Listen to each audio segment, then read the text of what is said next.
막히더라고요. 그래서 지나갔을 때한 3시간 넘은 것 같은데 오늘은 고속도로 2시간 빼고 운전한 동안 4시간 정도 걸려서 왔는데 네, 그래도 너무 기쁜 것 같고 와서 여러 얼굴 보니까 솔직히 말하면 진짜 너무 좋아요. 왜냐면 얼굴이 너무 밝아지고 그 다음에 밝아졌어요. 아니, 영적으로 밝아졌어요.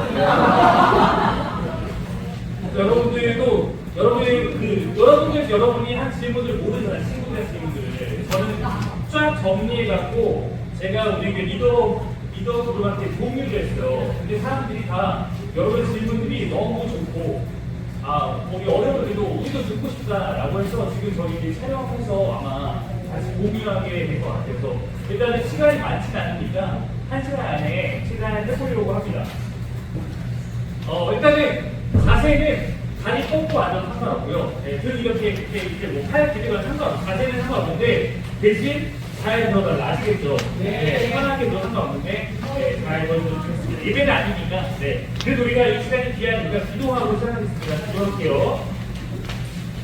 하나님, 청소년들이 궁금해하는 것들, 또 목사님과 함께 나누고 싶었던 이야기들 오늘 한번 정리해서 나눠보려고 합니다.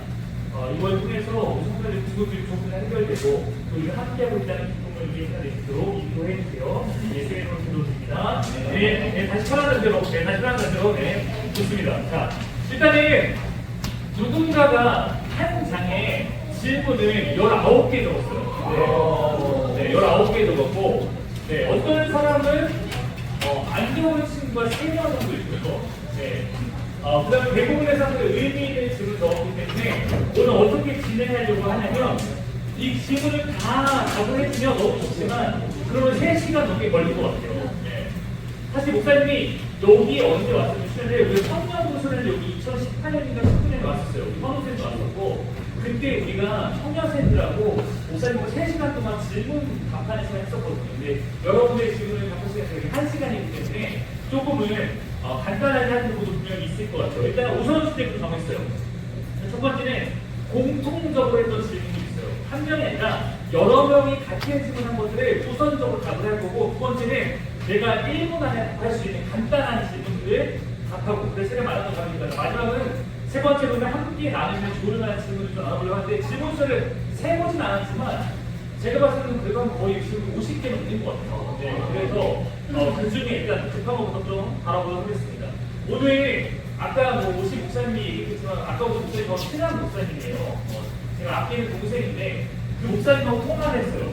몇 가지 부분을 여러분 던진 질문하고 비슷할까봐. 근데 그 중에 2가지 정도는 여러분이 던졌던 질문과 적어도 비슷한 것 같은데 그래서 제가 좀 정리해서 나눌 때 아까 목사님 의견과 목사님 들 의견을 저희가 종합해서 한번 들어보면 좋을 것 같은데 첫 번째는 성과 결혼에 대한 질문 가운데 이 질문이 가장 길었어요. 뭐냐면 동성애에 관한 질문이었어요. 네.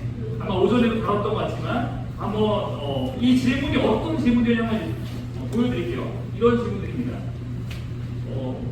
기독교 동성애 왜 반대하는 건가요? 그다음에 기독교 사귀고 좋아하면 안 되니 궁금해요. 기독교들은 왜 동성애 반대할까요? 성경에는 대해서 상황을 쓰여있는데 키어 패스로도 기독교에 반대하는 경우가 많은 동성애가 죄라면 존중하는 것은 죄인지 성수자 안 받아줄 필요가 있다고 우리 교회는 오늘 어떻게 할 건지 하나님 개인이 싫어하시는지 실제 개인은 어떻게 해야 될지 동성애 왜 제약인지 만약 그 이유가 남자 여자 번식이 있다면 아이들을 자꾸 안고 사는 사람도 죄인지 네, 이런 매우 수준 높은 질문 일단 우리에게 박수 네. 잘 한번 들어보시죠. 일단은 여러분 우리가 밖에서 말하는 죄와 교회에서 말하는 성경이 말하는 죄는 달라요. 죄가 뭔지 정리해야 되는데 우리가 오늘 말하고 싶은 죄는 도덕적으로 감옥 가는 죄가 아니라 신앙적 기준에서 죄를 말하려고 하는 거예요. 그 기준은 신앙적 기준에는 성경이 그리는 기준이에요. 성경에서 뭐라고 말하고 있는지가 저만 목사님의 취향이나 우리 취향이 죄를 구분하는 건 아니에요. 성경에서 동성애를 죄라고 할 거 안 할 거예요. 네. 성경 동성애 죄라고 해요. 그런데 우리가 근데 그렇게 단순히 말할 게 아니라 좀 복잡한 문제도 얘기해야 될 거예요. 일단은 대표로 성경에 보면 여러 가지 죄가 있는데 여러분 우상 숭배가 죄예요 아니에요? 네. 죄죠. 살인하는 거, 가늠, 죄, 도둑질, 거짓말 다 죄예요. 성경에 수많은 죄가 있는데 하나님이 금하신 것을 죄라고 하는 거예요. 그렇게 보면 동성애도 하나님 금하신 건 맞아요. 그러면 이것이 지금 질문이 동성애가 기독교에서 말하는 죄입니까라고 물으면 네, 라고 말할 수밖에 없어요. 이건 매우 쉬운 대답인데 그러나 중요한 건 이제부터예요. 제가 여러분에게 역으로 지금 이거에 대해서 한번 고민할 부분을 던져보려고 해요. 이런 겁니다. 동성애가 선천적인가? 후천적인가? 다시 말하면 동성애는 타고나는 것인가? 아니면 내가 원래 동성애 태어난 게 아니라 내가 살다 보니까 나의 환경과 나의 어떤 것들 때문에 내가 동성애적 기질이나 성수적 기질이 발현되는 것인가? 이거에 대해서 여러분의 생각도 각각 다를 수도 있을 거예요. 근데 이건 어떤 문제와 관련이 있냐면 선천적이라는 건 무슨 얘기예요? 이거는 태어났죠. 그러니까 치유될 수도 없다고 보는 거예요. 그러니까 이거는 치유의 문제가 아니라 선천적이라고 말하는 사람들은 동성애를 옹호하는 측에 설 수밖에 없어요. 왜냐면 이렇게 하면 내가 동성애적으로 가진 게 아니라 하나님이 나에게 동성애를 줬다고 생각하기 때문이에요.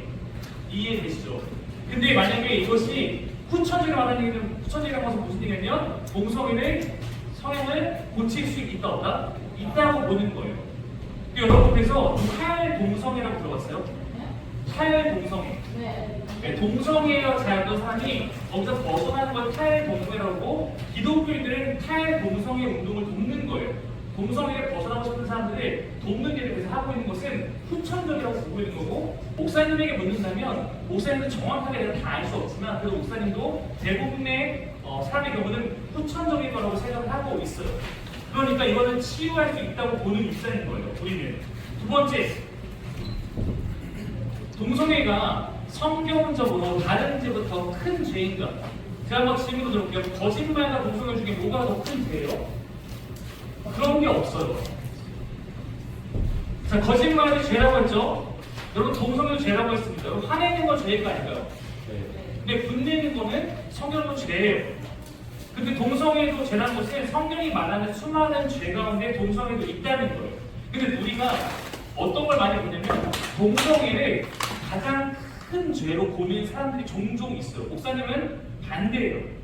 동성애는 그들이 이렇게 하거든요. 동성애가 하나님의 창조 질서를 거스르는 거기 때문에 인간이 일반적으로 저지른 죄와 차원이 다르다고 말하기도 하는데 동성애는 창조 질서, 하나님 즉 남자로 짓고 여자로 지어서 남자는 여자를 사랑하고 여자는 남자를 사랑하는 창조 질서를 거스르는 건 맞죠. 근데 동성애만 창조 질서를 거스르는 게 아니에요. 여러분 예를 들어 이런 거죠. 이성애자, 남자인데 여자를 좋아하는 사람이 여자인데 남자를 좋아하는 사람이 유부남이나 유부녀가 결혼 이후에도 유흥업소를 가서 다른 사람과 사랑을 나누는 것은 창조질서에 맞나요? 그것도 맞지 않는 거예요. 하나님은 한 사람과만 그런 관계를 갖기 원하셨으니까. 그러니까 동성애만 그런 게 아니라 수많은 우리는 창조질서에 끼는 죄들을 또한 갖고 있어요. 근데 목사님의 견해이래요. 가끔 교회는 동성애에 대해서 너무 난리예요. 근데 그건 나쁜 건 아닌데 동성애에 대해서 난리를 하고 죄다라고 말하는 사람이 다른 죄에 대해서도 함께 난리를 피운다면 저는 그 사람은 인정해요. 무슨 얘기인지 이해해요? 동성애 나쁜 거고 이건 좀 괜찮아. 이 정도 되면 다 짓잖아. 이건 잘못된 건데 동성애도 나쁜 거고 우리가 거짓말하고 사는 것도 나쁜 거고 화내는 것도 나쁜 거야 라고 하는 사람은 일관성이 있으니까 괜찮아요. 근데 우리가 다른 사람이 욕심내는 거에 대해서 함부로 지적하지 않아요. 왜냐면 왜 그래요? 나도 충분히 그런 거야. 다른 사람이 거짓말한 거에 대해서 막 죄다라고 정적으로 너 거짓말쟁이니까 교회 오지 마라고 얘기하지 않아요. 왜냐면 나도 거짓말쟁이니까.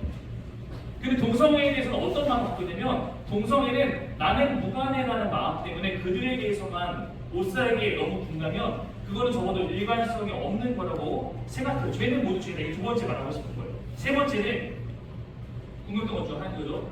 동성애자 교회에 올 수 있는가? 자, 여러분 의견 묻고 싶습니다. 청소년과 동성애자 오면 여러분 어떻게 할까요? 네. 그렇죠. 똑같이. 그 사람을 설명해 주는 것도 제가 봤을 때는 좀 이상하고 그냥 별다르지 않게 되는 거예요. 여러분 장애를 가진 사람이 장애를 가진 것 때문에 특별히 받으면 좋아하지 않아요. 근데 그게는 뭐예요? 똑같이 대해주는 거예요. 동성애라는 것들도 뭐 특별하게 이 사람이 우리가 그 사람 받아주는 공동체라고 떠밀 것도 없고 그냥 그 사람을 그 사람을 받아주면 된다고 생각해요. 예를 들어 다른 성소수자 아까 게이 누가 얘기했었는데 목사님 아주 정말 솔직하게 이 질문마다 이렇게 얘기했어요. 저는 여기 있는 사람 가운데 동성애자나 게이가 있을 수 있다고 생각하고 지금 말하고 있는 거예요. 근데 괜찮다고 얘기해 주신 거예요. 동성애나 다른 어떤 성적인 다른 소수자의 권을 갖고 있더라도 교회에 올 수 있는 건 전 괜찮다고 생각해요. 중요한 것은 뭐냐면 어떤 게 중요하냐면 어떤 사람들은 교회에 받아들여진 것뿐만 아니라 동성애를 죄라고 하지 않기까지 원해요. 근데 그거는 그렇게 할 수가 없다고 목사님은 생각해요. 그 사람이 교회에 오는 건 괜찮아요. 얼마든지 괜찮아요. 근데 그 얘기는 왜 안 되냐면 우리는 성경이 말하는 죄를 죄라고 말해야 될 책임이 있어요. 여러분 만약에 죄라고 말하는 것이 죄인을 배척하는 것은 아닌 것처럼 동성애자와 성소수자에 대해서 그것이 성경 죄지만 괜찮아 우리가 해결보자 라고 하는 건 잘못된 게 아니지만 그거에 대해서 죄도 아니라고 교회는 말할 수 없어요. 그건 왜냐면 이런 거예요. 예를 들어서 교회에 여러분 간음이 뭔지 알죠? 네, 바람 피는 걸 쉽게 얘기해요. 바람 피는 사람이 교회에 올 수 있어요? 없어요? 없어요? 우리 뭐 그럼 바람 피는지 안 피는지 점검하고 교회에 받아들죠. 네. 바람 피면 교회에서 뭐 쫓아내야 된다. 계속 그렇게 하려고 하면은 말도 안 듣고 쫓아내야 될 수도 있어요. 근데 바람 피는 사람을 목사님이 바람 피는 거 알게 됐을 때 목사님은 그 사람을 교회에 와야 한다고 생각해요. 왜냐면 그래야지 하나님을 변화될 수 있잖아요. 근데 그 사람이 목사님이 바람 피든 안 피든 저희는 죄인이라고 죄라고 말하지 마십시오. 저는 저의 사랑의 자유를 쓰는 겁니다. 라고 하면 그거는 인정할 수 없는 거랑 똑같아요.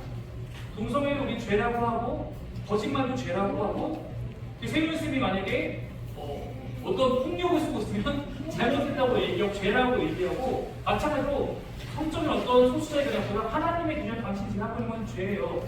그러나 우리 함께 얘기하고 함께 하는 거는 괜찮아요. 같이 이겨나가요 라고 말하는 것이 저는 우리가 갖고 있는 내 자세라고 생각해요. 그래서 여러분이 이 부분에 대해서는 여러분 잘 정리해야 될 것 같아요. 네 번째 이런 겁니다. 기독교인이 동성애자, 게이 등 성소수자 성향을 갖게 되면 어떻게 할 것인가? 아까 얘기했듯이 이 질문을 교회 받아낸 거는 두 개씩이고 목사님 이런 질문을 하나 어떻게 생각하면 미안하지만 우리 딸이 여기 있지만 전 딸을 너무 사랑하니까 내 딸이 만약에 이렇게 하면 생각해요. 내 딸이 만약에 이렇게 하면 어떻게 할 것인가? 아까 우리가 차이로 그런 얘기 했거든요. 저는 만약에 모르겠어요. 저는 내 딸 취향을 알지 못합니다. 제 딸이 만약에 어느 날 제가 발견했어요. 이 친구의 특이점, 이 친구가 나한테 와서 고백했어요. 아빠 사실 내가 이런 성향이 있어 라고 말하면 저는 일단 이렇게 먼저 말해주실 거예요. 누가 뭐래도 아빠는 되게 편해요. 저는 평생 변화 없을 거라고.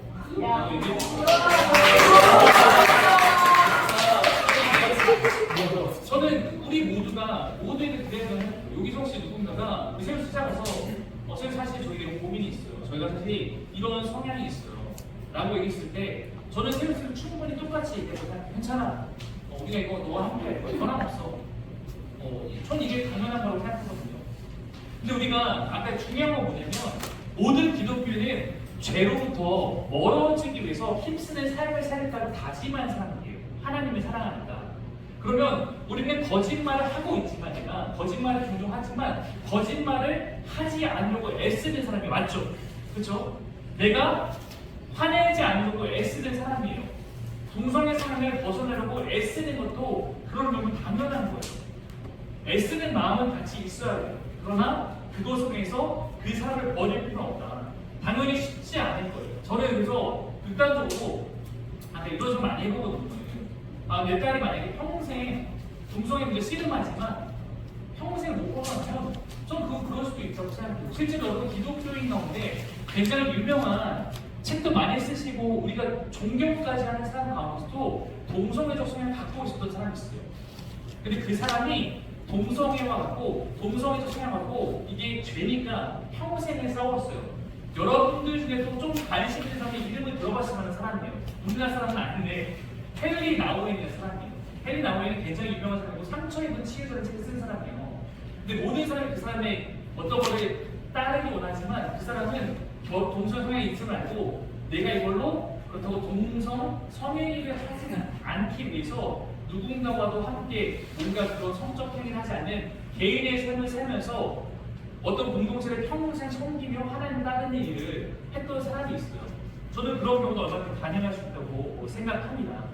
만약에 우리 교회가 이 동성애라는 이름만 누군가 배척한다면 그건 저는 우리 교회의 잘못이지 동성애자나 성소수자의 잘못은 아니라고 생각합니다.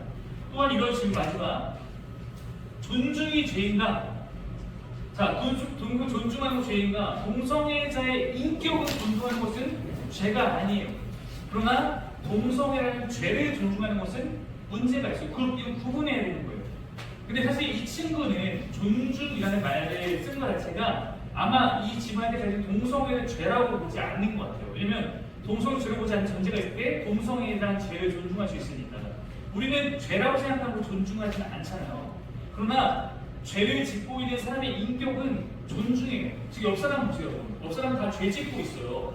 네, 죄 짓고 있거든요. 근데 우리는 그 사람을 존중해요. 이거는 구분되는 거예요. 여러분, 아까 저는 가늠하는 사람도 교회에 와야 한다고 생각해요. 그래야 변화될 수 있으니까. 근데 저는 가늠을 존중할 수는 없어요. 폭력을 쓰는 사람도 교회에 와야 한다고 생각해요. 그러나 폭력을 정당하다고 말해줄 수는 없어요. 같은 선에서 동성애를 봐야 된다. 또 이런 것도 있어요. 아이를 낳지 않는 것이 죄인가? 여러분, 결혼과 출산은 선택이에요. 뭐라고요? 선택이에요. 네. 또 죄가 아니에요. 결혼도 선택이고 출산도 선택이에요. 또한 누군가는 결혼하고 싶어도 미안해서 못하는 경우도 있어요. 네. 그리고 아이를 낳고 싶어도 못 낳는 경우도 있어요. 그럴 때는 우리가 그들을 모여야 되면 오히려 격려해야 돼요.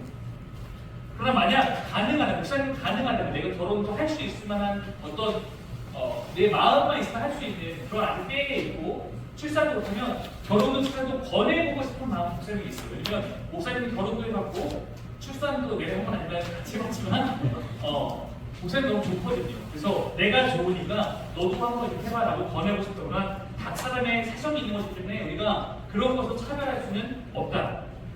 중요한 질문 하나 드릴게요. 동성애로 지옥 가는가? 이 질문을 잘 이해해서, 그럼 동성애 때문에 지옥 갈까요?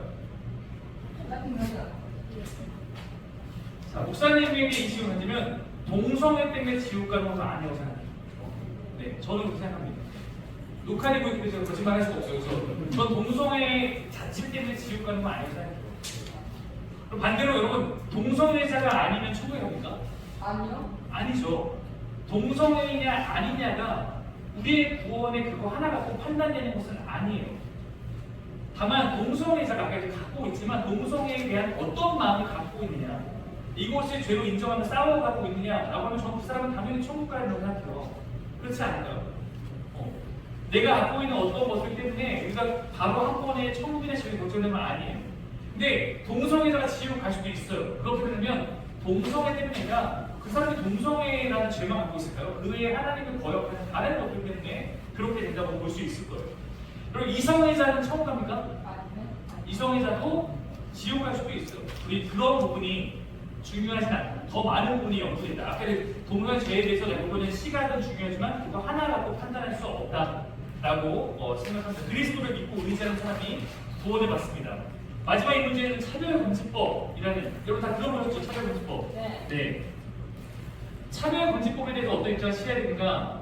차별금지법을 여러분 공부해 보셔야 돼요. 일단 차별하지 않아야 된다는 것은 모든 기독교인이 동의하고 있는 거예요. 다만 우리 기독교인 가운데서 의견이 나눠지는 것은 차별금지법이 없는 상황에서도 이미 차별을 할 수 없게 되어 있는데 왜 굳이 차별금지법을 만들어야 되냐라는 의견이 있는 거고, 차별금지법이 꼭 필요하다는 의견이 있는 거예요.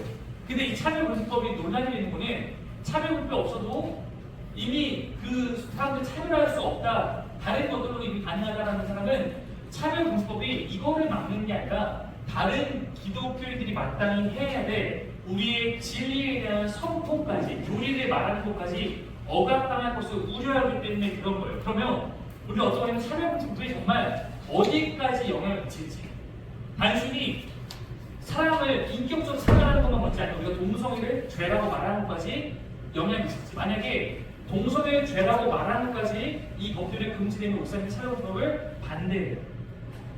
다만 죄라고 교리로 말할 수 있지만 동성애자를 차별하는 것 때문에 이 금지법이 필요하고 거기까지만 양식하면 목사님은 찬성할 수 있다고 생각해요. 근데 지금은 이게 뒤섞여 있어요. 그러니까 우리가 어떤 부분을 수용할 수 있고 어떤 부분을 반대할 수 있고 지금의 형태의 차별금지법은 목사님의 견해에서는 아직은 온전히 받아들이기는 고민이 많이 필요하다. 좀 바뀌어야 될 부분이 안에 숨어 있다라고 생각을 하고 있습니다. 목사님이 준비한 동성애에 대한 거에 대한 여기까지인데 조금 이해가 되셨나요? 목사님의 의견은? 네, 여러분이 동의할 수도 있고 동의하지 않을 수 있지만 한번 잘 고민해 보면 좋겠습니다. 두 번째는 성경과 신학 분야에 대해서 이런 질문이 있어요. 하나님과 천국에 대한 질문인데 자 여러분 이런 겁니다. 한번 읽어볼까요? 시작. 하나님 나라는 어떤 것인가요? 어떻게 하나님 나라를 할 수 있나요? 죽음으로 하나님 나라는 너무나 행복한가요? 네. 여러분 이 문제가 이 질문이 굉장히 짧게 대답하기 어려운 질문이고요. 목사님이 아주 간단히 요점만 말할게요. 일단은 첫 번째는 우리 여기 있는 현우쌤이나 우리 희영쌤이나 모든 분들이 목사님이 가르치는 하나님 나라에 대해서 알고 있어요. 그러니까 여러분이 정말 궁금하면 선생님 붙잡고 물어보면 알려줄 거고 목사님이 이거를 금요일마다 지금 계속 설교하고 있는데 하나님 말씀을 어제까지 17번 설교했어요. 네, 그러니까 굉장히 길다 이걸 다 말하기에는. 근데 적어도 이런 거는 말할 수 있어요. 일단은 하나님 나라라는 단어는 죽은 후에 가는 곳을 의미하지는 않아요. 죽은 후에 가는 곳을 우리는 하나님 나라 부를 수 있지만 그것만을 의미하지 않는다. 이렇게 볼 수 있어요. 일단 천국은 한자예요. 천국은 플러스 한자로 하늘나라예요. 하늘나라는 하나님 나라니까 이건 다 같은 개념이에요. 여러분은 지금까지 신앙생활하면서 많은 경우에 죽어서 천국 간다라고 생각하고 그거 틀리지 않아요. 근데 하나님 나라는 죽어서만 가는 곳은 아니에요. 자, 이렇게 보기 현우쌤. 네. 현우쌤이 지금 하나님 나라에 들어와서 살고 있나요? 네, 그렇습니다. 네. 현우쌤은 지금 천국에 살고 있대요. 이게 틀린 얘기가 아니에요. 현우쌤 죽은 게 아니에요, 지금. 네. 이거는 성경적 보면 현우쌤 말하는 게 맞아요. 자, 이렇게 설명해볼게요. 네. 우리 유리관에서 조금만 해줘요. 네. 이따가 얘기해주세요. 네. 자, 일단은 이거에 보면 밑에 있는 글씨가 지금 이거가 좀 깨졌는데, 밀렸는데, 이 마태복음과 마가복음과 누가복음에 나오는 얘기가 예수 했던 얘기를 같이 똑같은 걸 기억해서 적은 거예요. 마태도 적고, 마가도 적고, 누가도 적고. 근데 위에 보면 마태에서는 천국이라고 했는데 밑에 뭐라고 했어요? 하나님 나라. 즉, 천국과 하나님 나라는 같은 거예요. 그래서 예수님이 천국이라고 했을까요? 하나님 나라고 했을까요? 예수님이 뭐라고 했을까요? 하나님이야. 예수님은 하나님 나라라고 했을 거예요. 아마. 그래서 하는 거 많아요. 근데 이 하나님 나라를 이렇게 이해하면 좋아요. 하나님을 너무 높으신 분이니까 유대인들은 하나님을 함부로 못 불렀어요. 우리가 옛날에 왕을 함부로 부를 수 없었어요. 없었어요. 그래서 왕을 돌려서 표현했을 때 왕의 얼굴을 뭐라고 했을까요? 용왕이라고 했어요. 용왕은 무슨 뜻이 원래? 용의 얼굴이잖아요. 그러니까 왕이라고 하면 왕의 얼굴을 너무 힘드니까 돌려서 왕을 용에 빗대어서 용의 얼굴, 왕의 옷을 뭐라고요? 용포, 왕의 의자를 용상, 용장 이렇게 얘기하는 거예요. 그러니까 이거는 다 왕을 함부로 불러서서 용으로 대체한 거예요. 하나님을 함부로 불러서서 하나님을 대신해 표현한 방식이 뭐냐면 하나님 뭐라고 표현한 거예요? 하늘이라고 표현한 거예요. 그러니까 천국은 원래 의미하고 있는 것은 공중에 있는 구름 있는 그곳이 아니라 하나님을 표현하고 싶어 하니까 하나님의 나라라고 표현한 거라고 이해하면 돼요. 이게 하나님의 첫 번째 이해. 근데 이 하나님 나라는 그럼 어디 우주 공간이 아니라 하나님이 다스리는 곳을 의미하는 거예요. 근데 하나님이 죽음 이후에 여러분 다스리는 게 아니에요. 지금도 하나님의 다스림 아래로 들어가는 사람은 하나님 나라에 살고 있는 거예요. 자, 목사님이 지금 하나님 살고 있을 거 아닐까요? 목사님은 하나님 살고 있다고 생각해요. 여러분은 어떤가요? 여러분 중에 나는 하나님을 다스리는 하나님을 따르는 삶을 결단했어요 라는 사람은 하나님 나라를 살고 있는 거예요. 하나님 나라에 들어가 있다고 말할 수도 있어요. 그리고 그것을 벗어나지 않으면, 배신하지 않으면 죽음 이후에도 영원히 하나님과 거하게 되는 거예요. 죽음 이후에 하나님 나라에 들어간 게 아니라 지금 우리는 하나님 속하는 거예요. 근데 여러분 이거를 어떻게 표현할까 하다가 제가 어른들에게도 좀 어려운 얘기지만 이렇게 표현하시면 좋을 것 같아요. 여러분 대사관 가본 적 있어요? 대사관? 네. 네. 유리미가 대답하고 보는구나. 그래갖고 보이잖아요. 대사관, 그러니까 여러분, 얘는 미국 대사관이 용산구에 있어요. 근데 여러분, 미국 대사관 안에 있는 곳은 한국 땅인가요? 미국 땅인가요? 미국 땅이에요. 근데 미국 대사관 주소는 어디에 있어요? 한국에 있어요. 자, 그러면 우리가 장소로서 그 땅이 누구 땅인지 결정되는 게 아니라 뭘로 결정되냐면 그 땅의 그 대사관의 통치자 주권이 어디 있냐? 미국의 주권, 통치 아래에 있으면 거기는 미국 땅이에요. 한국에 있어도. 자, 똑같습니다. 우리 현서가 이 땅에 살고 있어요. 이 현서가 하나님의 통치 안에 들어왔어요. 현서는 이 땅에 살지만 누구의 주권을 사용하면 하나님의 주권을 살면 현서의 삶은 하나님 나라에 속한 삶이다. 이렇게 말할 수 있는 것이 이게 하나님 나라예요. 그리고 아까 했던 질문들 가운데 몇 가지 죽으면 어떻게 되나요? 죽으면 우리는 영원히 하나님 나라에 가거나 아니면 영원한 하나님 반대편에 있는 흑만 지옥에 가겠죠. 하나님 어떤 곳인가 이런 곳이에요. 지금도 우리 하나님 나라에 살아가는 곳이고 그리고 영원히 죽음 이후에도 살아갈 수 있는 곳이에요. 어떻게 하나님 나라 갈 수 있는가? 예수를 믿는 사람 하나님의 통치를 받아야 그냥 갈 수 있어요. 죽은 후 하나님 나라는 뭐 온전히 행복한가? 이거는 넘어갑시다. 이건 좀 어려우니까. 이것도 좀 어려우니까 넘어갑시다. 네, 여러분이 하니까 좀 어려운 것 같아서. 자, 이렇게 봅시다. 하나님 나라는 영원히 행복한가? 죽음 이후에 지금 우리가 겪는 하나님 나라는 완전하진 않아요. 우리 이 땅에 살고 있으나 영원한 하나님 나라에는 우리가 생각하는 하나님 안에서 행복하지 않은 요소들이 없으니까 그곳에서는 우리가 지금 생각하는 경향을 가지면 우리가 느낄 수 있는 최고의 행복이 있다고 우리 성경을 통해서 믿고 있어요. 또 하나 이 얘기를 하나 더 하면 여러분 나중에 죽어서 우리가 최종적으로 가는 하나님 나라가 어떤 모습일 것 같아요? 어떤 모습을 알고 있어요? 천사들이 있다. 또 하늘과 구름 위에 있다. 하늘을 구름 네, 하민이는 어떤 것 같아요? 하나님은 어떤 것 같아요? 나중에 완성된 하나님 한번 처음 같은 얘기니까 행복할 것 같아요. 행복할 것 같아요. 모양적으로 보면 어떤 모습일 것 같아요? 우리 한나는 화려할 것 같아요. 네. 약간 금 금이요? 돼 있을 네, 그러네요. 자, 여러분 성경을 보고 어른들이 성경을 보고 어떻게 성경에 나와 있냐면 순금으로 되어 있다. 진주로 덮여 있다. 보석이 가득하다. 이렇게 얘기를 하니까 우리는 그런 곳을 생각하기 쉽지만 하나님 나라는 그런 곳이 아니라는 분이 많아요. 왜냐면 성경을 이렇게 생각하시면 돼요. 하나님 나라가 너무 좋은 곳인데 어차피 말해도 그 당시 사람이나 우리도 지금 그 나라를 직접 경험하려면 잘 알 수 없으니까 이게 정말 좋은 거라는 표현을 알려주기 위해서 우리가 이해하기 가장 좋다고 생각하는 표현을 다 갖다 붙인 거예요. 순금으로 되어 있다. 엄청난 화려하게 되어 있다. 예를 들어서 우리 건아는 지금은 좀 괜찮지만 더 어렸을 때는 어떻게 생각했냐면 야 거기 가면 장난감이 엄청나게 많아. 그럼 그것이 걔한테 하나님 나라예요. 그리고 그 하나님 나라가 어떨지 잘 모른다. 그러나 그 나라는 막 순금을 되어 이런 것만 아닐 것이다. 그러나 그 나라는 우리가 생각하는 가장 최고의 행복을 하나님이 주신다. 오늘 여기까지 이번 대답을 좀 하는 게 좋을 것 같아요. 너무 깊은 그런 거 어려우니까. 세 번째 주 여러분 관련된 신앙과 삶이나 이야기를 해보려고 하는데 누군가가 이런 식으로 던졌어요. 전도에 대한 질문이에요. 한번 여러분 이거 읽어봅시다. 시작. 다른 종교나 종교의 친구를 존중하고 말할까요? 존중하여야 할까요? 지인에게 전도하는 방법, 다른 종교를 믿는 친구에게 전도하는 방법, 기독교를 무시하는 친구에게 어떻게 말해줘야 할까요? 누군지 모르지만 이 질문을 쓴 사람은 정말 대단한 마음을 갖고 있는 것 같아요. 누군지 모르겠어요. 쓴 사람이 누군지.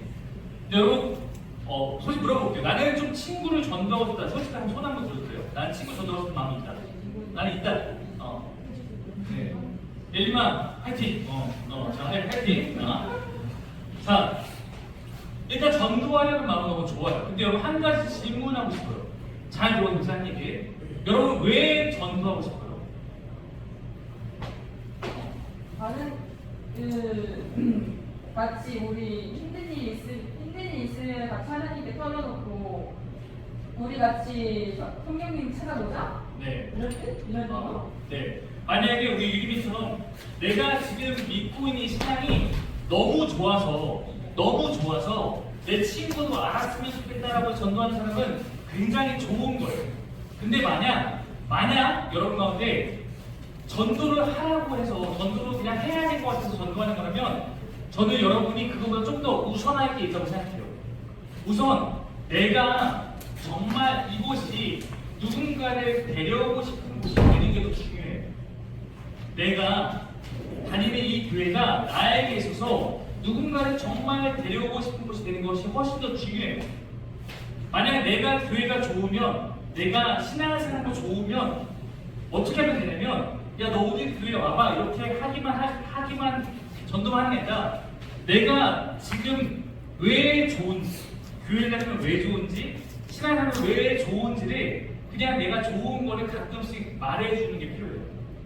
다른 사람이 봤을 때도 예를 들어서 우리 해나를 봤는데 해나가 평소에 나 교회를 너무 좋아하라고 했는데 막 나한테 오라고 하지도 않았는데 근데 내가 봐도 해나의 삶이 너무 좋아, 보기 좋아. 그러면 해나가 하는 얘기는 진정성 있게 느껴질 거예요. 근데 예를 들어서 우리 하민이가 야 교회 와 이렇게 하는데 얘기하면 나는 별로 가기 싫어 막 이러고 그런 친구가 올까요? 안 와요. 네, 그러니까 저는 여러분이 억지가 아니라 여러분이 먼저 이 교회 공동체를 좋아하는 것이 더 중요하다고 생각해요. 좋아하게 되면 여러분이 좋은 걸 나누면 돼요. 그러면 진정성이 다 달라질 거예요.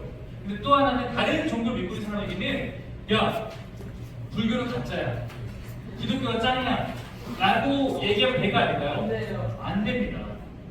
여러분 그렇게 해서 전도할 수 없어요. 그거는 싸우자는 얘기예요. 자 예를 들어서 야 니네 아빠 별로야, 우리 아빠가 좋아 라고 얘기하면 얘를 어떻게 받아들이겠어요?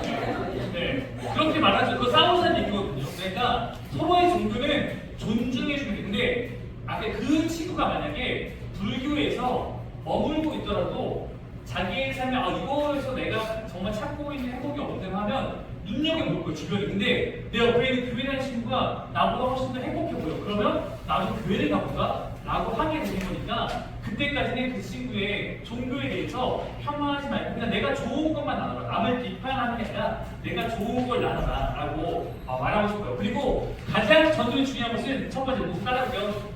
내가 먼저 좋은 친구가 되라. 좋은 친구가 되라. 믿을 만한 친구가 되라. 믿을 만한 친구가 되라. 네, 그게 훨씬 더 중요해요. 여러분이 누군가에게 정말 좋은 친구, 믿을 만한 친구가 되고 있다면 저는 그것이 여러분이 말이 아니라 행동을 하고 있는 전도라고 생각해요. 여러분 아시겠죠? 네, 그렇게 해석을 합니다. 자, 다음 질문에는 이런 게 있었어요. 안되나요 시리즈인데, 네, 안되나요 시리즈가 되게 많았어요. 안되나요 시리즈. 이런 시리즈입니다, 여러분. 다시 읽어볼게요. 시작. 기독교는 주를 위험하면 안 되나요? 자꾸만 왜 쓰면 안 되나요? 인신다투가 안 되는 이유. 전교에서 교회를 오라고 즐기지 말라고 하는데 게임이나 춤 같은 것을 보면 안 되나요? 아이돌이 이상인가요? 아이돌을 좋아해도 되는 건가요? 인기를 목적으로 연예계로 되나요? 네, 저는 여러분이 참다 인명이 궁금하지만 참 귀하다고 생각합니다. 일단 여러분들 미워하면 안 되나요? 라고 했는데 그럼 미워하면 되나요? 일단 우리 이거 상식이잖아요. 없어. 되냐 안 되는 거 안 되죠. 근데 우리가 미워할 때 있어요, 없어요? 있어요. 예. 우리를 미워할 수 있는 만한 사람이에요. 근데 내가 미워하는 사람에서 미워하지 않는 사람이 되기 위해서는 내 안에서 내 힘으로 안 되기 때문에 우리가 그때 목사님께서 목사님 얘기 미안하지만 하나님을 조금 더 의지해야 돼요. 근데 하나님을 정말 잘 믿으면 여러분 성격이 바뀔까 안 바뀔까요? 바뀝니다. 여러분 하나님을 믿는데 내가 점점 더 좋은 인격을 가진 사람 되지 않고 있으면 목사님 솔직히 말해 그 사람은 잘 안 믿고 있는 거예요. 교회를 5년 다니고 10년 다니는 그 사람은 똑같아요. 그러면 저는 그 사람이 지금 교회는 다니지만 하나님을 제대로 만나고 있지 못하는 거라고 생각합니다. 그래서 여러분이 교회를 다니면서 당연히 안 돼요. 목사님도 화날 때도 있고 누구를 미워할 때가 있을까 없을까요? 있어요. 네. 그때 하나님을 의지하고 기도하면 미워하는 마음을 바꿀 수 있다. 이 정도만 일단 얘기하고 나쁜만 쓰면 돼, 안 돼요? 안 돼요. 네. 나쁜만 쓰면 안 돼요. 근데 여러분 솔직히 말하면 여러분은 나쁜만 쓰기 싫은데 나쁜만 쓰는 게 있어요. 예를 들어서 여러분이 학교 갔을 때 친구들 사이에서 나는 사실 그렇게 안 맞는데 막 그 목사님 쓰시면 용서해 주세요. 막 존나 거리고 아니면 일부러 막 씨발 거리고 네. 할 수 있어요, 없어요? 네, 아니요. 하게 될 때가 있어요. 목사님이 솔직히 옛날에 목사님이 별로 그 누구나 좋아하는 사람 아닌데 목사님이 고등학교 때 그런 얘기 썼을까 안 썼을까요? 네, 고1 때까지 썼어요. 고2 때부터 안 썼어요. 고1 때까지 썼는데 왜 썼을까요? 네, 약해 보이기 싫어서 썼어요. 약해 보이기 싫어서. 나도 이렇게 하지 않으면 안 될 것 같아서. 네. 근데 모르겠어요. 여러분이 그렇게 꼭 해야 된다면 저는 그렇게 억지로 막 하고 있는 것을 막 잘못했다라고 꼭 말하고 싶지는 않아요. 낙해 보일 때도 있어요. 그런 상황인데 그렇지 않아도 괜찮다는 것을 꼭 말해주고요. 목사님이 고인 때부터 안 썼거든요. 출연 못해서 떼받아가고 네, 아무 문제 없었어요. 네. 문신과 타투. 자, 여러분 문신 타투 해도 될까요? 기독교는? 자, 나는 집에서 안 된다고 들었다. 문신 타투 하면 안 된다고 들었다. 오케이, 내리고 나는 집에서 문신을 해도 된다고 들었다. 없네요. 네. 목사님이 이 질문을 우리 청년만에 받은 적이 있어요. 청년 2명이 저에게 심각하게 목사님 문신하고 싶은데 문신도 되나요 안 되나요? 라고 해서 그들이 답을 하고 그 내용을 목사님 블로그에다가 정리한 게 있어요. 그걸 보면 다 알 거예요. 근데 왜 목사님이 말하시는 거예요? 목사님의 견해는 문신을 해도 돼요. 목사님이 만약에 여기다가 뭐 새기고 와서 할들이 뭐 있어도 여러분 그냥 그런가 보다 하시면 돼요. 할 수 있어요. 네. 근데 다만 목사님은 개인적으로 문신을 꼭 해야 된다고 생각하지 않기 때문에 문신을 해야 돼요 하면 꼭 해야 되겠다고 하지만 그치만 꼭 하고 싶으면 이렇게 말할 것 같아요. 좋은 의미를 새겨 라고 할 것 같아요. 좋은 의미를 새겨. 근데 이렇게 말하는 이유 왜 그러냐면 문신은 한 번 하면 지우기 힘들어요. 그러니까 돈도 많이 들어요. 그러니까 여러분이 소중하니까 가급적 안 하는 게 좋지만 해야 되는데 어른들 중에서 누군가가 야 성경은 문신하지 말라 그랬어. 성경은 문신하지 말라는 게 있을까 없을까요? 일단은 이렇게 보면 있어요. 근데 거기에 보면 이런 거예요. 문신하지 말라는 게 아니라 너희는 몸에 살에다가 그림을 새기지 말고 구렛나루를 자르지 말고 뭐를 하지 말고 머리를 부드럽게 자르지 말고 뭐 하지 말고 이게 쭉 나와요. 그게 뭐냐면 단순히 문신하지 말라는 게 아니라 당시에 하나님을 따르지 않는 이방 사람들이 이방신을 섬기면서 했던 행위예요. 그러니까 근데 여러분에게 문신하지 말라고 하는 어른들이 구렛나루를 자르고 있으면 그거는 모순이에요. 그러니까 거기서 하는 걸 다 하지 않으면 모르겠지만 거기에 하는 것 중에 어떤 걸 하고 어떤 걸 하지 않으면 성경을 읽을 수 없는 거니까 거기에 있는 내용이 이런 거예요. 우상을 따르는 행위로서의 뭔가를 하지 마라. 그러니까 제가 문신생일 때 여기 막 사탄을 따르는 사람은 반기독교적 즉 하나님을 떠나 있는 메시지를 막 새기는 경우들도 있잖아요.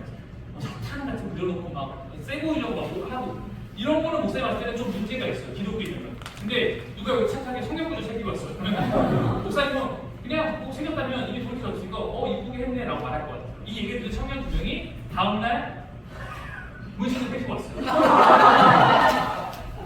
그 청년은 우리 김태희 청년과 김나은 청년이에요. 네. 근데 어떻게 생각해요?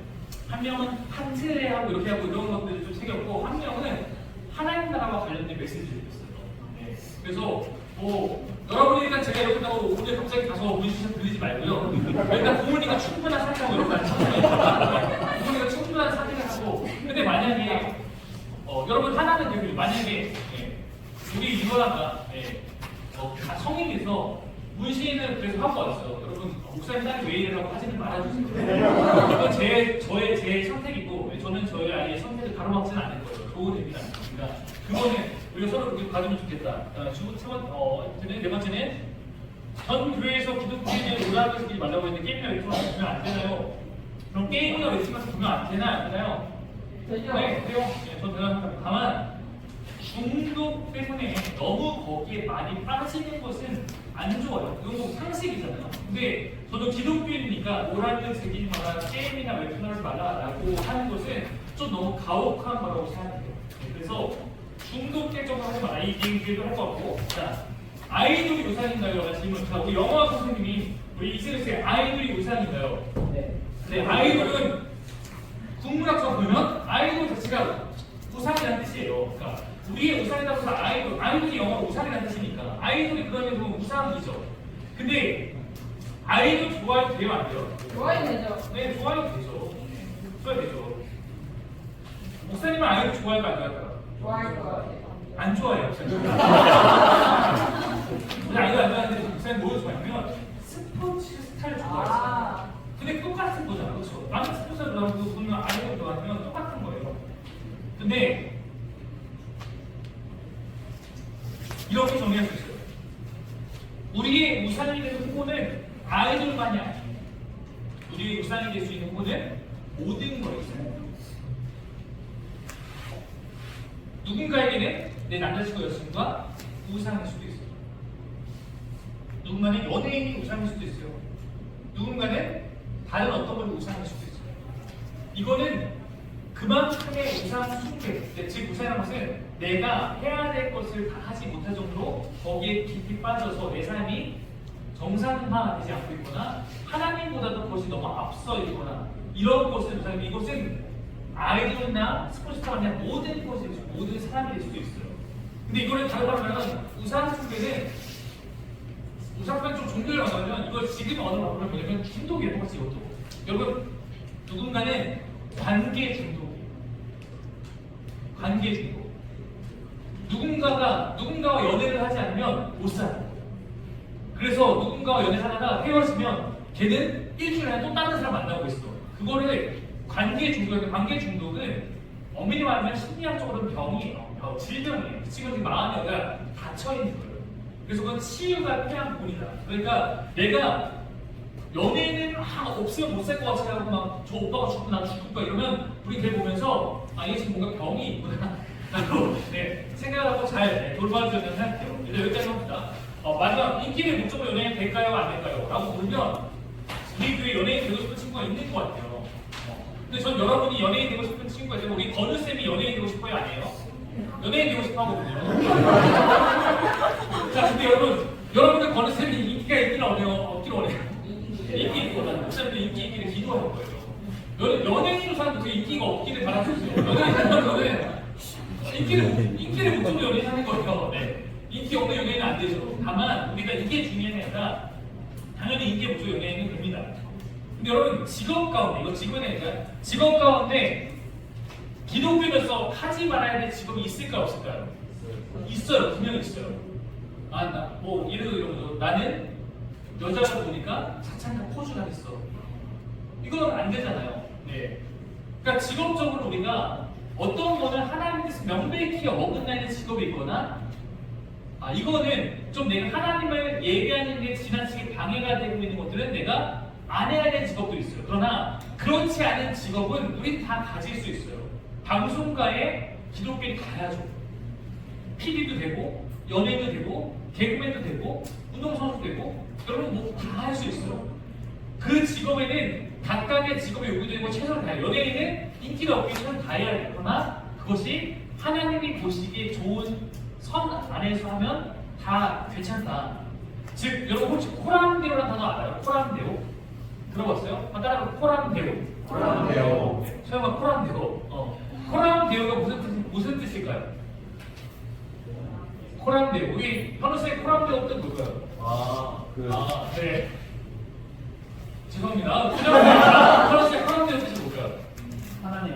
네, 하나님 앞에서라는 뜻이거든요. 그러니까 내가 무슨 직업을 하든 간에 내가 연예인으로서 하나님 앞에서 내가 살아가고 있다는 마음을 가지면서 최선을 다해달라라고 목사님은 말을 하고 싶습니다.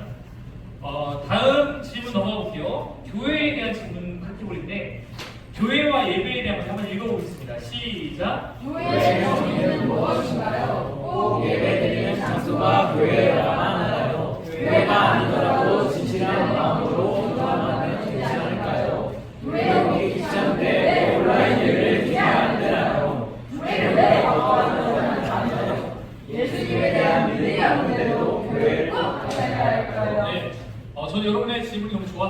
네, 이런 질문을 던질 수 있으면 감사하고. 자, 일단은 첫 번째 질문부터 교회의 정의는 교회 우리 또 하나 유식하나 배웁시다. 교회의 원어가 있어요. 성경 교회라는 단어가 처음 사용하는데 성경의 교회라는 단어가 사용된 그 원어 헬라어인데 이렇게 부릅니다. 에클레시아. 따로 보면 에클레시아. 에클레시아가 교회예요. 에클레시아의 뜻은 뭐냐면 밖으로 불러서 모으다는 의미예요. 그러면 교회를 에클레시아 부른 것은 교회는 어디부터 부른 거냐면 세상으로부터 하나님께로 불러서 모은 모임을 교회라고 부르는 거예요. 그러니까 세상에서 구별된 성도로 부르는 모임이 교회입니다. 일단 첫 번째 말하고 싶은 거는 교회는 여러분 우리가 교회하면 떠오르는 이미지가 뭐예요? 교회하면 뭐가 떠올라요? 십자가, 그다음에 교회 건물, 어떤 건물을 해서 십자가 그리고 이런 거 떠오르잖아. 사실 그게 더 중요한 것이 아니에요. 전 여러분이 교회라고 물론 그게 어렵지만 그러나 여러분이 어떻게 교회라고 뭐가 떠올라냐면 지금 여러분의 이 모임이 떠올라요. 건물 여러분 요즘에 교회가 망해서 저쪽 강화도가 어디서 가면 교회를 카페로 개조한 데가 있어요. 건물은 교회 모양이에요 똑같이. 근데 거기는 카페예요. 어떤 데는 유럽은 나이트로 개조하게 됐어요. 여러분 건물은 그 건물에서 누가 무엇을 하고 있느냐가 중요하지 모습이 중요하진 않아요. 우리가 사계명의 교회라는 건물을 지어놓고 거기서 하나님을 예배하는 모임이 아니라 맨날 도박을 하고 있어요. 그럼 도박장이지 교회는 아니죠. 반대로 여러분이 지금 밖에 텐트를 치고 있어요. 십자가도 없어요. 근데 거기서 우리가 다 같이 모여서 거룩한 마음으로 하는 예배가 없어요. 거기 뭐예요? 거기가 교회다. 그러니까 교회는 건물이 아니라 사람들의 모임이다 라고 말할 수 있고요. 그 다음에 또 하나는 한글 교회가 여러분 한자거든요. 교자가 무슨 한자일까요?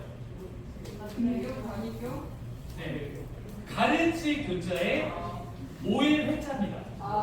그러면 우리가 이 교회라는 단어가 갖고 있는 뜻은 뭐예요? 가르치는 모임이라는 뜻인데 이 가르치는 모임이라는 의미가 성경의 에클레시아랑 비슷해요? 달라요? 다르죠? 네, 다르죠. 아까 에클레시아가 뭐였어요? 불러서 우리가 함께 모여있는 이 모임, 이 교제, 함께함을 더 중요하게 여기는 단어라면 가르치는 모임은 학교 같잖아요. 그래서 이 가르치 교자의 모임 회자가 아니라 성경적으로 이 교회라는 단어를 쓰려면 한자를 바꿔야 되는 움직임이 실제로 있어요. 그래서 거기서 얘기하는 교자는 무슨 교자로 바꿔야 된다고 말하는지 알아요? 사귐 교자. 그래서 교회라는 의미를 잘 담아내면 교회는 사귐의 모임이라고 해야 된다. 그래서 목사님도 그런 의미로 우리 교회 이름에 사귐의 교회라고 지은 거예요. 보다 성경적인 그 모임의 뜻을 갖고 싶어서. 그래서 교회의 본질은 우리가 함께 사귀는 거예요. 즉 여러분 여기서 함께 즐겁게 사귀고 우리끼리 사귀는 하나님과도 사귀고 있으면 그것이 더 교회의 다운 거다라고 말하고 싶고요. 또 하나는 꼭 교회에서 예배드려야 됩니다. 이 지분을 아까 얘기했던 정의를 따르면 장소로서의 교회 건물에서 예배드려야 되는가라고 하면 목사님은 아니라고 생각해요. 여기서도 예배드릴 수 있고 여기 교회지만 우리가 여기 아니면 펜션에 있어도 예배드릴 수 있죠.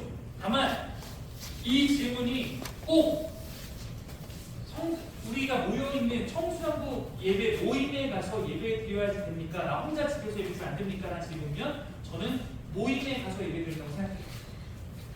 다시 말씀드릴게요. 건물에 가서 예배 드리려고 한다면 건물은 중요하지 않아요. 근데 교회라는 진짜 교회라는 그 성도들의 모임 그 모임에 가서 예배 드리면 저는 그 모임에 참여해서 예배하는 것은 매우 중요하다고 생각해요.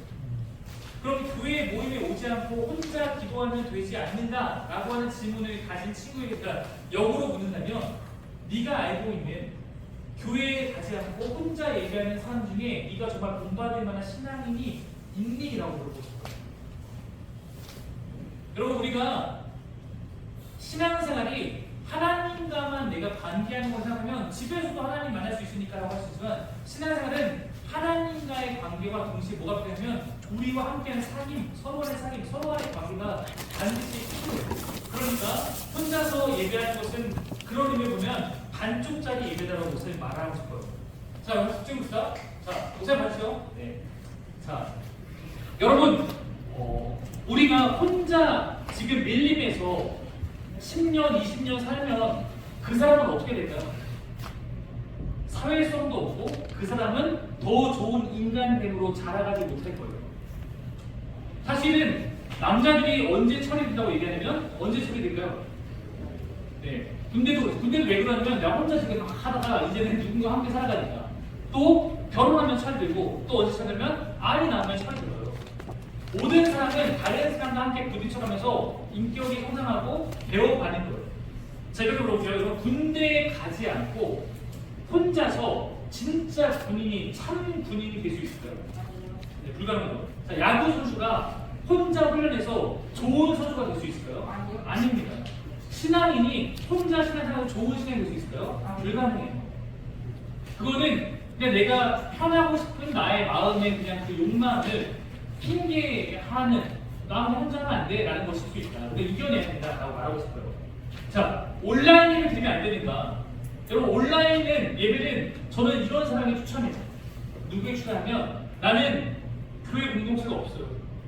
나는 지금 교회를 안 다니는 지 한참 돼갖고 나는 어디 공동체에 속되지 않았어요. 나는 근데 예배하고 싶어요. 그러면 그 사람은 일단 뭐부터 하는 게 필요하면 온라인으로도 예배하는 게 필요해요. 저는 그런 사람들 온라인을 추천해요. 근데 여러분처럼 공동체가 있고 소속이 있는 사람이 저 온라인으로 예배드리려고 말하면 저는 그것이 여러분의 신앙을 오히려 퇴보시키는 것가 될 거라고 분명하게 생각해요. 그러니까 온라인은 항상 나쁘다가 아니라 누군가에게는 그것이 최선이에요. 지금 우리가 코로나가 다시 유행했어요. 오늘 교회 못 모여. 그럼 우리 뭐라고 해야 돼? 온라인으로 모여야 돼요. 여러분 옛날에는 수련회도 온라인으로 했어요. 한동안 모이지 못하니까 어떤 교회들은 온라인으로 줌으로 바꿔서 수련을 했어요. 그게 그때는 최선이니까.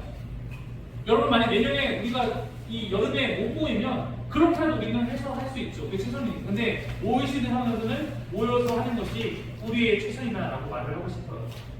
자, 교회를 바꿔 다녀도 되냐? 교회를 바꿔 다녀도 되냐라고 보면 교회가 하나님을 함께 모이는 우리는 어떻게 보면 형제이고 가족 이렇게 하거든요. 그거는 목사님 저 오늘부터 가족 바꿔도 돼요 라고 말하는 거 똑같은 수준 0.5%. 물론 여러분 우리는 피치 못하게 교회를 떠나게 되고 옮게 될 수 있어요. 이사 갈 수도 있고.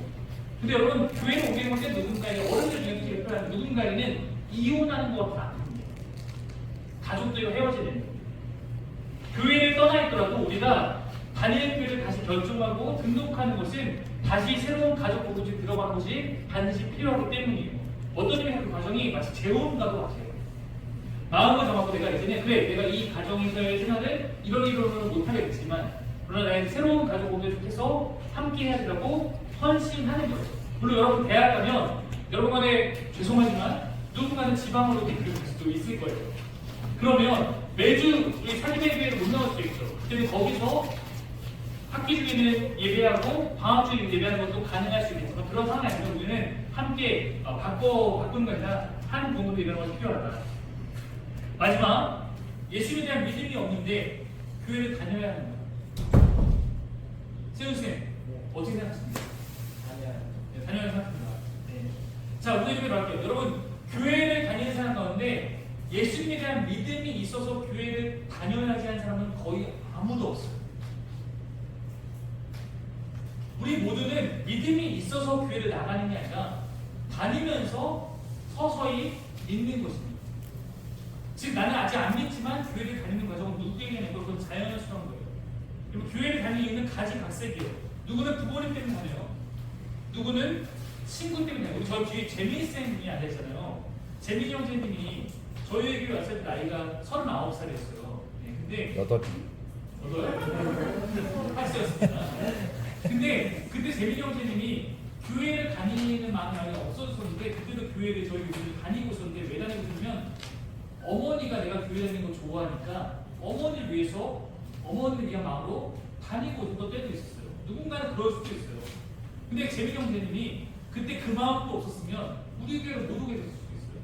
아예 멀어져 있어요. 누구는 친구 때문에 다녀요. 친구가 야, 너도 없으면 나 우리 친구가 없어. 너라도 같이 다녀야 돼 라고 해서 다닐 수도 있어요. 누구는 여러분 놀랍겠지만 심심해서 다닐 수도 있어요. 이거라도 없으면 심심하니까. 근데 여러분 그런 사람들이 놀랍게 변화되기도 해요.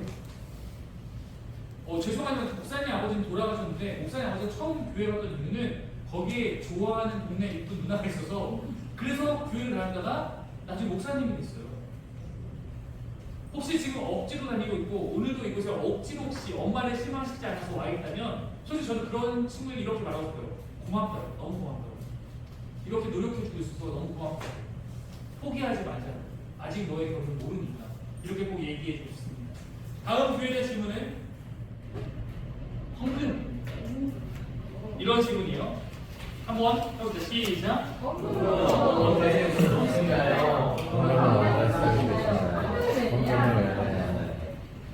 자, 일단은 여러분 제 어떻게 보면 뭐 좀 지루할 수도 있지만 왜 하는 것일까에 대해서 조금은 성경적으로 설명을 해줘야 되니까 헌금의 가장 중요한 목적은 내 마음을 하나님께 고백하는 거예요.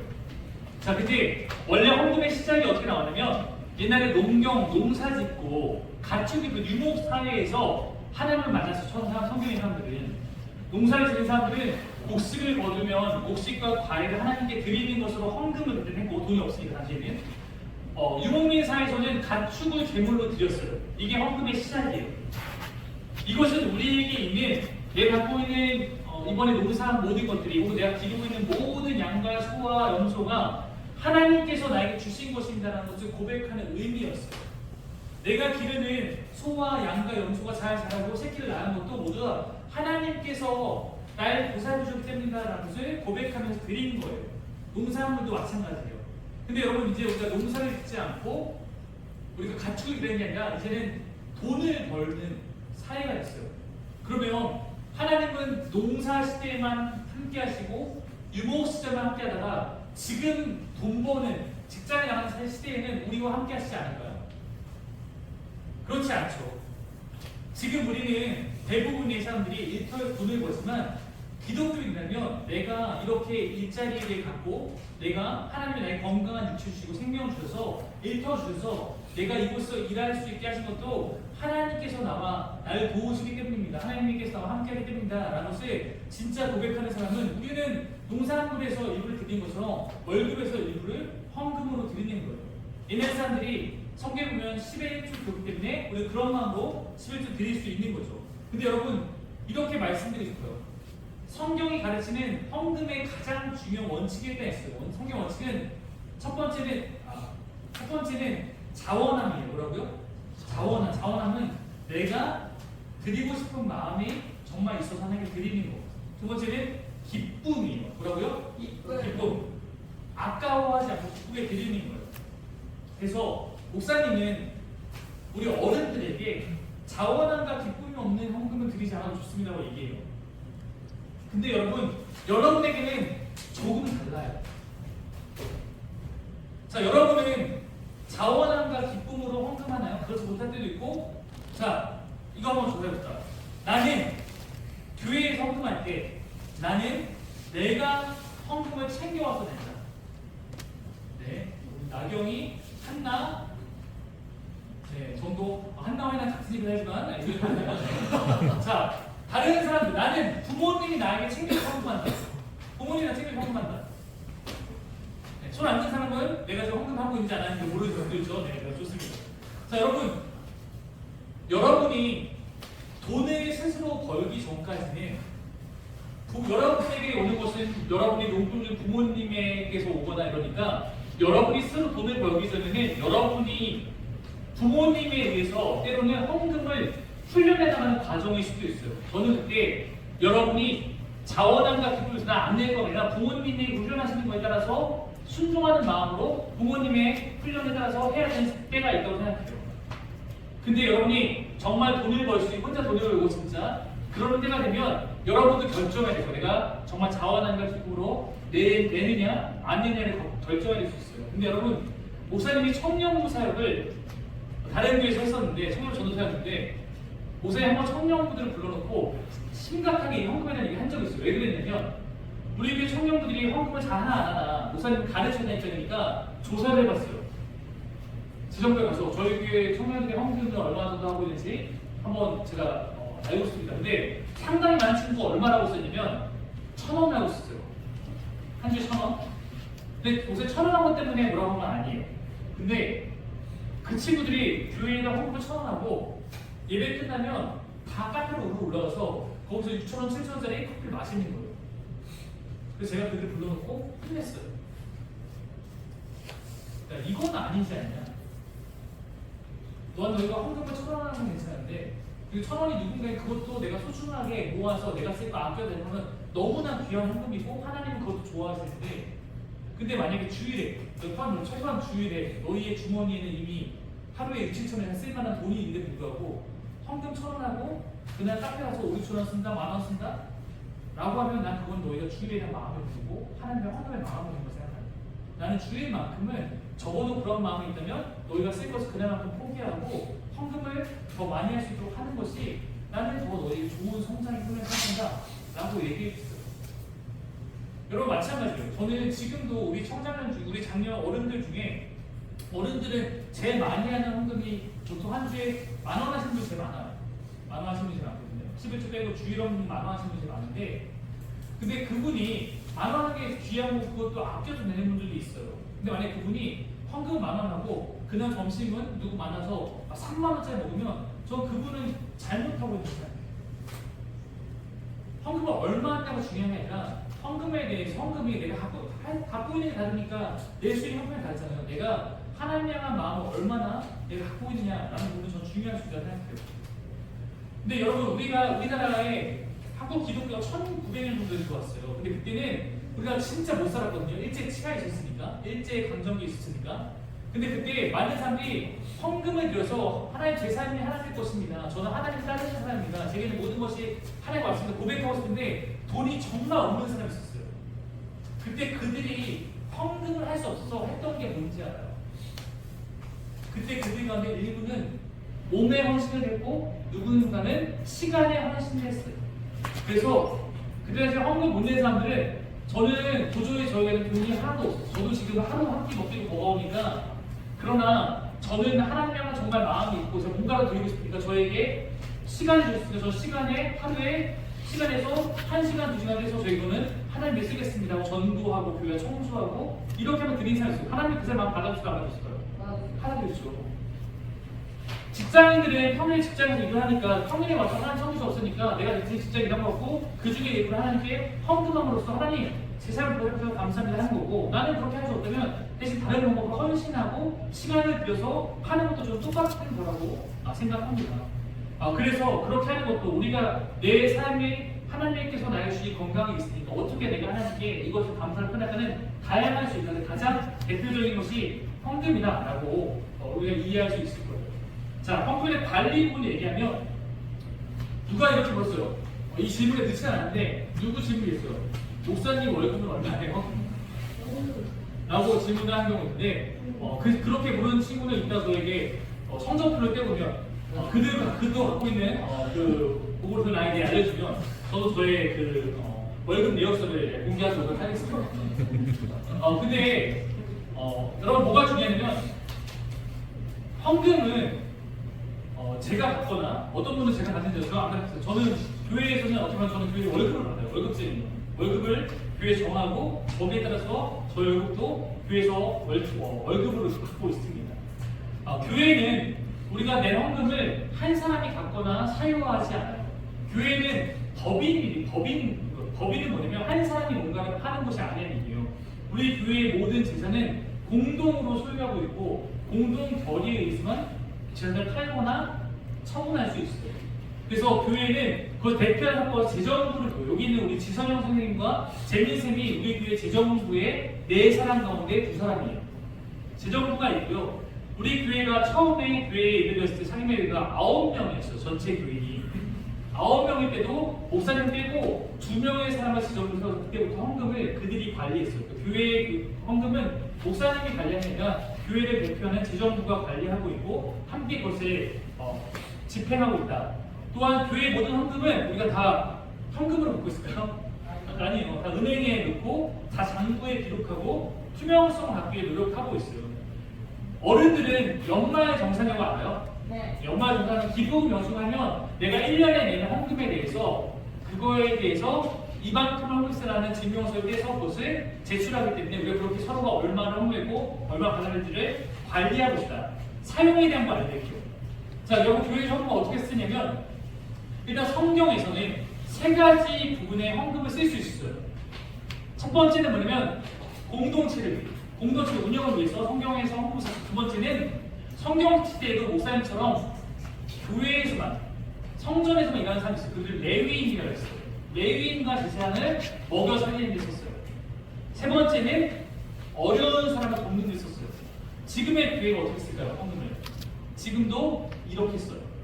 교회 전체를 운영하는, 여러분 지금 이번에 이 교회 이 출연을 온 여러분도 협의됐지만 교회에서 여러분 이거를 하는데, 이 행사를 하는데 여러분 굉장히 많은 돈을 지원해요. 그런 교회 전체를 운영하기 위해서, 교회 장소를 쓰는 비용을 위해서 쓰고요. 목사님은 지금은 교회에서 사례비라 해서 월급 받아요. 그 월급에 쓰고, 세 번째는 우리 교회도 어려운 사람들이 있어요. 우리 교회가 그래도 고정적으로 나가는 한 달 동안에 매월 선구와 구제 쓰는 비용이 100만 원 이상이에요. 그 비용은 다른 걸 쓰고 있다. 이렇게 성경대로 쓰려고 노력하고 있다. 제가 그냥 한 가지 말씀드리고 싶은 것은, 목사님은 아버지가 목사님이셨어요. 그래서 어렸을 때 철저하게 헌금에 대한 훈련을 받았어요. 헌금을 안 하면 용돈을 안 줬어요. 네. 그러니까 근데 나중에는 저에게 헌금하는 것이 좋은 습관이 된 거예요. 헌금을 내는 것이 저에게 어렵지 않았어요. 늘 내왔으니까. 근데 제가 헌금하는 것을 아까워하지 않게 된 것은, 그 과정에서 뭘 배웠냐면, 내가 하나님께 최선을 다하면 하나님도 나에게 최선을 다한다는 것을 진짜로 믿게 되었고 경험했기 때문이에요. 저는 지금도 재정적인 부분에서 제가 할 수 있는 하나님께 늘 최선을 다하려고 노력하고 있어요. 지금 마찬가지예요. 근데 하나님께서 목사님이 어려운 순간순간마다 재정적인 부분에서 하나님께 저를 돌봐줬던 부분이 많이 있어요. 그래서 저는 지금도 하나님께 드리는 것이 아깝지 않아요. 헌금은 내가 하나님께 내가 나의 마음을 쌓고 마음을 드리고 하나님의 신뢰를 쌓는 시간이자 저의 신앙의 고백이에요. 저는 그래서 여러분, 혹시 부모님이 나에게 헌금을 계속 가르치고 있다면, 부모님이 나에게 가장 중요한 하나님과 함께 사는 법을 가르치고 있다는 것을 잘 알아줬으면 좋겠어요. 자, 목사님에 대한 것들 시간이 지금 조금 왔는데 이거까지 합시다. 자, 네, 이 질문이 그냥 많았거든요. 한번 읽어볼까요? 시작. 살 때부터 교회에 다녔어요. 기독교 일찍 시작한 줄 알아. 어렸을 때 교회 목회에 따라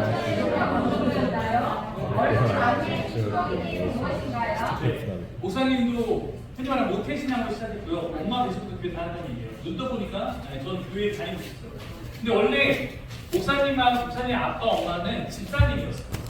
근데 목사님이 초등학교 2학년까지 집사님이서 3학년 될 때 교회를 하는 전사님이 되셨고, 나중에 목사님이 되셨어요. 그리고 목사님은 초등학교 6학년 됐을 때 나도 하나님을 위해 사는 사람이 되어야겠다고 생각을 하고 선교사가 되려고 했었고요. 다 말하셨지만 왜 6학년 때 선교사가 되려고 했냐면, 목사님은 혹시 지금 여기에도 그런 식으로 있는지 모르겠지만, 목사님은 그때 굉장히 삶에 대해서 고민이 많아서 왜 살아야 될지 몰랐어요. 왜 살아야 되지? 근데 내가 자살해서 죽을 수는 없으니까 가장 의미 있게 기독교 살다가 좀 빨리 죽을 수 있는 건 뭐가 있을까 생각했을 때 오지에 가서 선교를 해야겠다. 그래서 선교사가 되려고 생각했던 것이 저의 처음의 시작이었어요. 당연히 나중에 바뀌었어요. 근데 목사님이 신학교를 가야겠다 생각하면서 쭉 자라오다가 중간에 목사님 가정이 좀 어려움을 겪었거든요. 그래서 내가 우리 아빠를 보니까 목사를 하면 가족이 굶어 죽을 것 같은 거예요. 그래서 내가 목사를 안 해야겠다 해서 고등학교 1학년 때는 꿈이 바뀌었어요. 잠깐. 근데 목사를 하고 싶었던 꿈은 뭐냐면 스포츠 기자였어요. 그래서 스포츠를 굉장히 좋아하고 기자가 되어 갔던 마음을 얻다가 다시 목사에게 가게 됐어요. 근데 우리 어릴 때 얘기하면, 우리 때는 애니메이션이 없었어요. 그냥 세계 차이는 알지만 목사님 국민학교 출신이거든요. 그러니까 애니메이션 없었어요. 대신 만화 영화가 있었죠. 만화 영화. 우리 태우씨도 그렇게 얘기하지만 저 아침에 9시, 8시에 하는 만화 영화가 맨날 봤는데 그거 보다가 교회 가는 게 너무 힘들었어요. 다 끝까지 보고 싶은데. 근데 만화 영화가 있었고, 근데 목사님은 만화책 같은 걸 많이 보는 스타일이었는데, 목사님은 만화 광이었어요. 만화 진짜 좋아했거든요. 그래서 저의 유일한 초등학교 때의 낙은, 중학교 때까지 낙은 매주 화요일마다 1,500원을 내고 서점을 가는 거였어요. 그러면 그때 아이큐 점프라고 하는 그 매주 나오는 만화 잡지가 있는데 그걸 살 수 있어요. 매주 화요일 날. 그리고 저 목사님은 그거 가서 사는 거였어요. 근데 그 아이큐 점프 안에 매주 연재되는 여러 가지 만화가, 그 중에 가장 유명한 만화가 드래곤볼이었어요. 네, 드래곤볼이 포함된 그 만화책을 아이큐 점프는 적어도 한 3년치는 다 모았었고요. 드래곤볼도 저희 다 있었고 슬램덩크 다 있었고 이런 만화책이 굉장히 많았고 나중에는 목사님은 그 만화책방에 일도 아르바이트도 하고 그랬어요. 나중에 고정 조사 이후에는 그것도 보고 슬램덩크는 목사님에게 지금 대사도 다 기억나요. 한마디 해주세요. 프로그램도 다 알고 있습니다. 한마디 해주세요. 미안해요. 네. 자, 게임도 엄청 좋아하고 테트리스 같은 거는 지금도 제가 여러분에게 거의 안 질 것 같은데 테트리스 같은 거는 거의 안 질 것 같은데 그래서 제가 그 옛날 한 게임 뭐 넷마크 이런 거 있잖아요. 그거를 이렇게 했었는데 그 신은 아닌데 신 바로 밑에까지 갔었거든요. 그러니까 거의 안질 거고 웬만한 오락 게임은 어지간히 오락실도 많이 갔었기 때문에 목사님은 고수도 잘 치는 편이에요. 그래서 네 게임에 대한 그래도 제일 좋아했던 게임 중에 하나가 목사님이 고등학교 1학년 2학년 때 전설의 게임 하나 나왔어요. 네, 스타크래프트라는 게임이 나오게 됐어요. 네, 제가 스스로가 게임을 좋아하고 게임을 하면 잘할 때까지 하거든요. 네, 그러니까 내가 안 빠지려고 했는데 친구들이 다 스타크래프트 하니까 어쩔 수 없이 같이 하게 되면서 저의 삶이 굉장히 많은 스타크래프트 소모가 되기 시작했는데 근데 제가 게임을 하면 더 잘해요.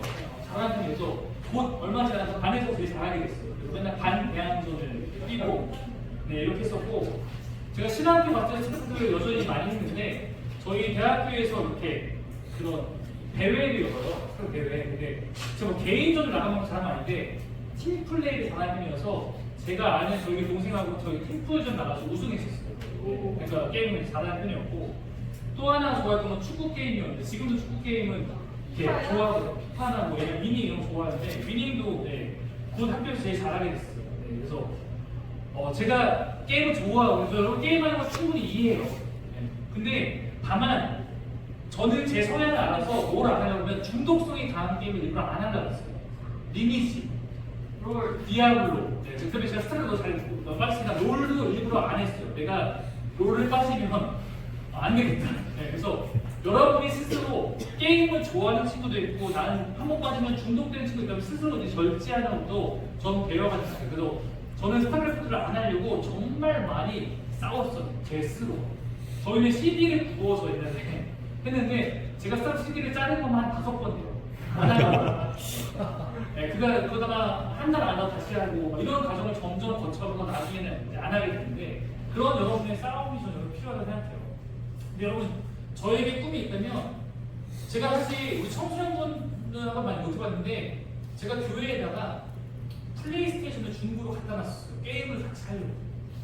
네, 여러분들이 같이 축구 게임 같이 하려고. 근데 많이 못했는데 저 지금도 원하면 저는 교회에 여러분이 와서 놀 수 있을 만한 공간을 만들어줄 마음의 꿈이 있어요. 저희가 제가 알겠지만 교회 공간이 부족해요.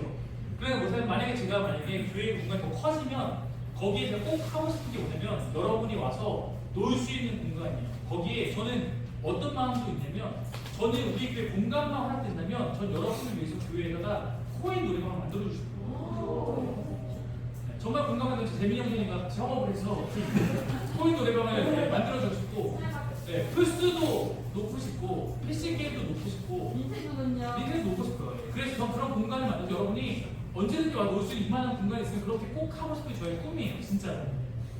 그리고 뭐 지금도 여러분이 어디다 놔달라면 놔줄 수 있는 것들도 있어요. 그래서 저는 그것만요. 저는 목사님은 골프를 한 번도 안 쳐봤거든요. 근데 저는 이제 우리 작년에 중에는 골프를 좋아하는 분도 많고 요즘에 그러니까 저는 공간만 한다면 교회에 작은 스크린 프로그램도 만들어주고 싶은 사람이에요. 그러니까 우리 교회는 앞으로 여건만 되면 놀 것이 많아질 거다 라고 생각하고 저는 여러분과 함께 좀 놀고 싶고 다만 우리가 앞에 중독에 대한 것만 잘 조심하면서 여러분이 한 목적이 있는 즉 목사님 스타크래프트를 나중에 어떻게 하기 시작하면 목사님이 이렇게 청년부를 맡으면 청을 맡으면 강정규 전도사의 스타크래프트 대회를 열었어요. 그래서 같이 하고 우리가 목적이 있이 놀기 좋잖아요. 같이 이렇게 하는 것들 그런 것들을 언제나 환영합니다. 질문이 굉장히 많았고 사실 간단한 질문들 제가 좀 정리했는데 이거는 지금 시간이 이미 너무 오버지도 못할 것 같아요. 그래서 이거는 제가 나중에 여러분들에게 좀 어떻게 되는지 이런 질문만 있다고만 알려드릴게요. 이건 제가 1분으로 답하려고 저는 다 준비를 해왔어요. 이걸 쭉 다 하면 아마 30분 더 할 것 같아서 질문이 그만큼 많거든요. 그래서 이런 질문들을 저는 받았고 답을 준비하고 또 어디가 답을 드릴 거예요. 이런 겁니다. 뭐 이런 것도 있었고요. 그다음에 하나님 어떻게 태어나셨나요? 공룡이 있었나요? 하나님 그룹부터 외우셨나요? 하나님 존재하지 않는 것은 저희 뭐가 되는 거예요? 찬양은 누가 만들었나요? 성령 동반이라고 하는데 수호수가 되는 건가요? 하나님은 어떤 형식일까요? 왜 모두가 하나님 믿지 않을까요? 하나님 짓으면 이길 수도 있나요? 외계인들 외계인 죽음을 하나님 믿으실 거예요? 만드신 건가요? 신은 불공평한가요? 네, 이것도 있었고요. 누구의 악당 후보를 악당을 없애는 방법. 네, 또 이런 개인의 고백. 기도 시간에 하나님 뭐라고 말할지 모르겠어요. 하나님 믿으면 하나님 누구 예수를 구해야 할까요? 아이를 그럴 때 고민하는데 아동학대 생생한 사진은 왜 일어날까요? 신앙의 오픈의 계기는 어떤 것이 있나요? 또 교회에 대해서는 친구가 교회는 사람을 3시간 주장하는데 예배 시간에 간식을 먹어도 되나요? 교회 목표도 참 수련회 누군가 게임을 보나요? 교회는 이건 하면 안 된다 한 가지. 만약에 이유가 있어서 못하는 때 양심이 치는데 아니 안 치는 거 어떻게 해야 되나요? 우리나라 교회는 좀 타락한 것 같은데 또 교회에 어떻게 생각하나 이런 질문도 있었고요. 저에 대해서도 몇 살이신가요? 이게 안 가르쳐서 국민일 때 어떻게 이겨내야 되는지 부모님 어떻게 만나셨나요? 어쩌다 목사가 되셨나요? 왜 교회는 상임의 교회인가요? 교회 전에 있었나요? 교회 왜 옥점 옮겼나요? 저희가 선생님이 뭐예요? 공부 잘하나요? 주변에 교회를 싫어하는 친구가 있나요? 고생 교회는 제일 좋은 교회가 있었나요? 이런 질문들도 있었고 그래서 제가 이제 오면서 답을 적어왔을 때 언젠가 그 답을 좀 드릴 수 있도록 하겠습니다. 또 이건 좀 간단하지 않지만 아주 좋은 질문도 한 4가지 정도 있었는데 결혼생활 경험으로 짝이 있는 건가요? 이런 것도 있었고요. 하나님 부르되 착한 게 베풀면 한 사람은 천국에 가나요? 주여나요? 이런 것도 있었고 다른 종교에 대한 얘기도 있었습니다. 그리고 아담과의 다른 점은 없었는지 아담과 같이 일어나면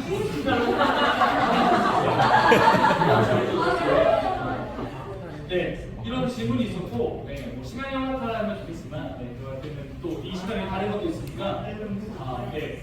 혹시 여러분 이 가운데 제일 궁금한 게 뭐예요? 지금 못 당하는 건데 어떤 게 제일 궁금해요? 몇 살? 몇 살은 좀 40살, 40살입니다. 40살이 쉬우니까. 혹시 제일 궁금한 게 있나요? 나이 걸리는 거예요. 하나씩 궁금한 게 있어요? 왜 궁금한 거? 이 얘기는 좀 짧지는 않을 것 같아서 이게 좀 길게 해야 되겠어. 시간이 좀 오버가 될 것 같아요. 이거는 꼭 가보고 싶어요. 그래서 제가 지금 어떤 식으로 여러분이 전달하는 게 좋습니까? 방법을 어떻게 전달하는 시간도 돼서 네 저는 이미 방금 다 적어갖고 왔어요. 그러니까 시간이 없으니까 제가 여러분을 찾아가거나 아니면 이거에 대해 영상을 찍거나 해서 여러분에게 꼭 여기에 대한 답을 드릴 거고 이 답이 여러분들에게 제가 짧게 드리니까 의도를 잘 파악하지 못했거나 혹은 여러분의 어떤 것들이 또 질문이 나올 수 있으면 근데 여러분 아까 누가 물었어요. 우리가 물었는데 저희는 지금 못했는데 지금 뭐라 그러냐면 언제든지 무시하고 질문해도 되라고 얘기했어요. 저는 여러분의 질문 받는 시간이 귀하고 여러분 질문하는 게 너무 아름답고 좋다고 생각하니까 질문들 있으면 언제든지 이렇게 모아서 한번 주시니까 종종 한 개월 한 번씩이나 반년 한 번씩이나 여러분과 함께 답을 해나갈 수 있는 한 해 가도록 하겠습니다. 네, 수고하셨습니다.